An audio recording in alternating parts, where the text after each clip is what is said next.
ওই বরাবরের মতোই নারীরা অবহেলিত, এটা মনে করে। আর ধন্যবাদ জানাবো নোবেলকে, সাংবাদিক। ও আমাকে এত সুন্দর একটা অর্গানাইজেশনের সাথে যুক্ত করে আমাকে মা হিসেবে ধন্য করেছে। সর্বপ্রথমেই বলবো মানুষ কিংডম। আসলে এই নামের লক্ষ্যটা হচ্ছে যে আমরা কিন্তু মেয়েরা না, আমরা সকলেই মা। ছোটবেলায় বাবা ডাকেন মা, বড় হওয়ার পর সন্তানে আমরা মা হয়ে যাই। তো সত্যি বলতে গেলে একটি মেয়ে কতটুকু স্ট্রাগলিং হয়ে তার জীবনে মা হয়, এটা যারা মা হয়েছেন সেই উপলব্ধিটা ঠিক তাদের মাঝেই আসবে। এখনো যারা মা হয়নি তারা কিন্তু সেই উপলব্ধিটা বুঝে উঠতে পারবেন না। এই অনুভূতিটা এমন একটা অনুভূতি, এটা আসলে প্রকাশ করার মতো নয়, এটা একটা অনুভূতি, শুধু একটা রিয়েলাইজ করা। যেমন আমি প্রথম মা হয়েছি, আমি বিশ্বাস করতে পারছিলাম না যে আমার সন্তান, আমার ছেলে সন্তান, যে কিনা আমার সন্তান, আমার শরীরের একটা অংশ। এটা যে কি দারুণ একটা অনুভূতি। একটা পাগল দেখবেন, রাস্তায় দেখবেন, মাঝে মাঝে আমরা দেখে থাকি, কোনো নারী যদি পাগলামি করে দেখবেন তার সন্তানকে তার কাছে থেকে কিন্তু কেড়ে নিতে পারবেন। মা এমন একটা জিনিস। আমি বাবাদেরকেও ছোট করবো না, কারণ প্রত্যেকটা নারীর সামনে এগিয়ে যায় প্রত্যেক পুরুষের জন্য।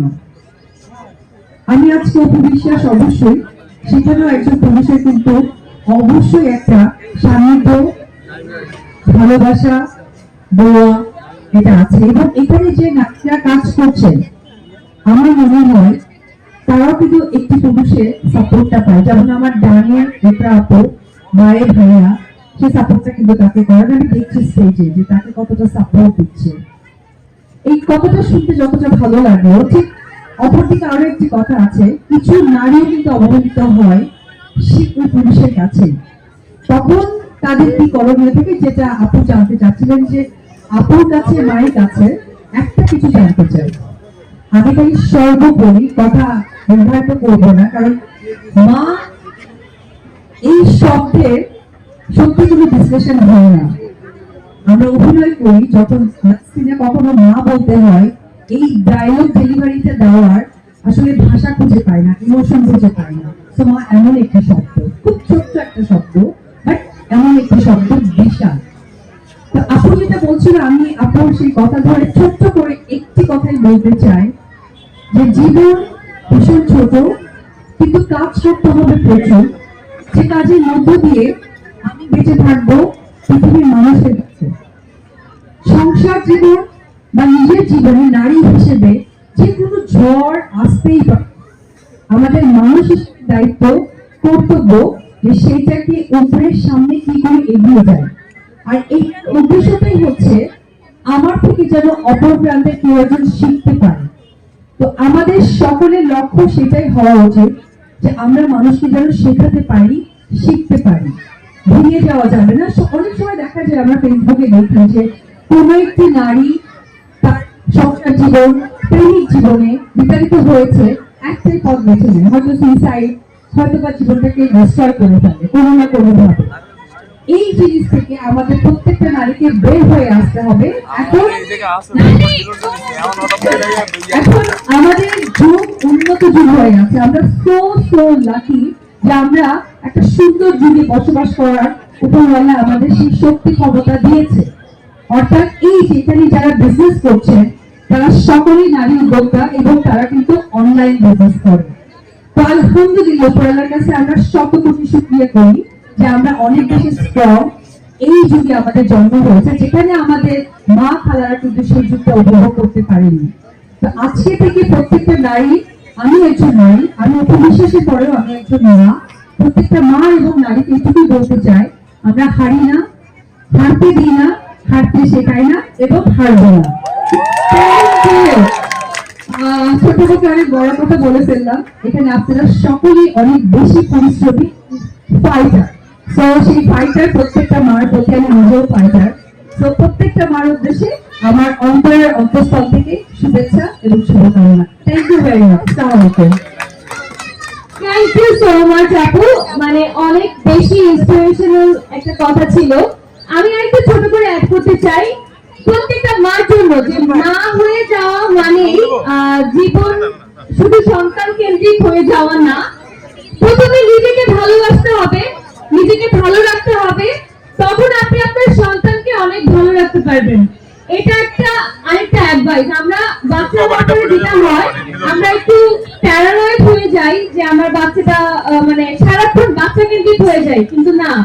এবং সকল হাজবেন্ডকে বলবো যে মা এবং বাবা দুজন মিলেই সন্তানের দায়িত্ব পালন করে। যারা এখানে এসেছে আমি দেখছি সকাল থেকে অনেক বাবারা দায়িত্ব পালন করছে। আমার হাজবেন্ডও সারাদিন বাচ্চা হচ্ছে মানে রেখে তারপর বাচ্চা নিয়ে এসেছে। সবাই বলেছে রিজিক আমি বলেছি বাবার কাছে, ইভেন বাবার শুটিং এ যায়। আমার যখন রিল্যাক্স টাইমের দরকার হয় সেক্ষেত্রে আমার হাজবেন্ড আমাকে ওই টাইমটা দেয়। থ্যাংক ইউ সো মাচ অলভি। আমি তো শুটিং এ থাকি, রোজ রোজ শুটিং এ থাকি, তো রোজ রোজ ইকরাই বাচ্চা দেখাশোনা করে, ইকরার কাছে বাচ্চা থাকে, একটা ভিতরে রাখতেই পারি, একটা বলেই রাখতে পারি। তো এইটা ইস্যু না। আর উপবিশ্বাসকে নিয়ে যদি বলে, উনি শুধুমাত্র একজন সফল নায়িকা না, একজন সফল মাও এবং ভেরি আইডলিক ফিগার মা হিসাবে। আপনারা ওনাকে আইডল ভেবে ফলো করতে পারেন। বিকজ আমার কাছে মনে হয় যে ইকরা একটা কথা বললে একটু আগে, যে মা হওয়া মানে যে লাইফটা শেষ হয়ে যাওয়া। আমাদের সোশ্যাল একটা ট্যাবু আছে যে মা হয়ে গেছি তো এখনো লাইফ কি, এখন তো মাই হয়ে গেছি। নো, এইটা একদমই রং একটা কনসেপ্ট।